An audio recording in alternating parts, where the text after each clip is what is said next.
আসসালামু আলাইকুম রহমতুল্লাহ। যারা প্রবাসে আছেন এবং ইলিশ খেতে চাচ্ছেন, কারণ দেশের মতো এত ফ্রেশ ইলিশ পাওয়া যায় না, তাদের জন্য একটা সহজ রেসিপি কিভাবে ইলিশ ফ্রাই করবেন। এরকম আমাদের মতো একটা জুসি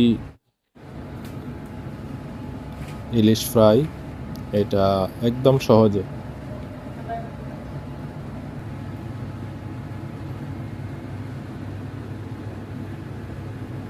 তো আমরা প্রথমেই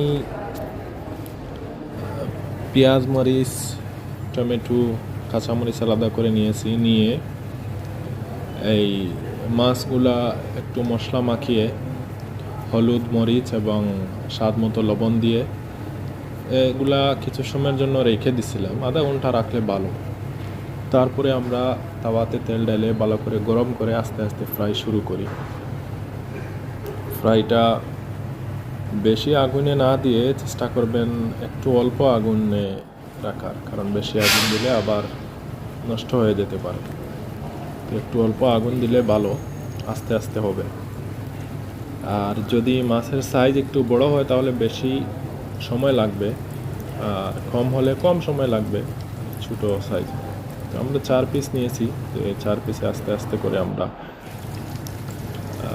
কিছু সময় পরে প্রায় 15 মিনিটের মতো আমরা হালকা আগুন দিয়ে রাখছিলাম, আবার 15 মিনিট 12 থেকে 15 মিনিটের পরে আমরা এটা চেঞ্জ করে দিই, নিচেরটা উপরে, উপরটা নিচে করে দিই।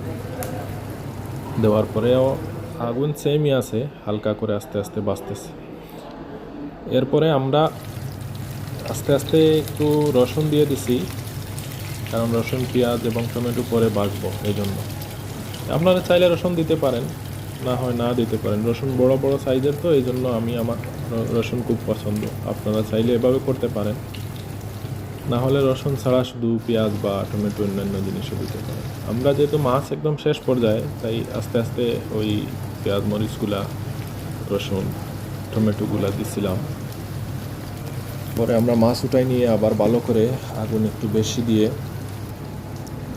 পেঁয়াজগুলা একটু ভেজে নেই এবং মাছগুলা তুলে ফেলি। পেঁয়াজগুলার সাথে আমরা 2টা শুকনো মরিচ দিয়েছি। এটা অনেকে না শুকনো মরিচ দেয় না, কাঁচা মরিচ দেয়। আমাদের সাথে কাঁচা মরিচও ছিল, বাট শুকনো মরিচটা একটু পছন্দ। আমরা পেঁয়াজটা একদম